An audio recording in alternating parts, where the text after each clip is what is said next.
अल्लाहुम्मा सल्ली अला मुहम्मद व आले मुहम्मद। अज मैं एक हदीस पढ़ता पाया था कि इमामुल अंबिया ने इरशाद फरमाया कि थर्ड टेंपल हैकले सुलेमानी ये तमीर हो के रहा। जिस वक्त हैकले सुलेमानी तमीर होएगा वो तो बाद दुनिया की एक बहुत वड्डी तबाही आने वाली है।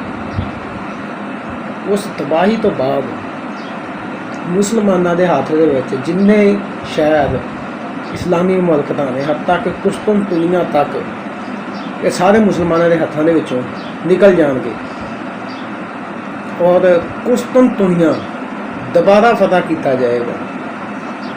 इसलिए सानू तैयारी करनी चाहिए क्योंकि एक बहुत वड्डी जंग जिहड़ी है साडी मुंतज़र है और उहदे तो बाद खरूजे दजाल है। और ये तो साडी वीडियो बड़ी तफसीलन मौजूद है।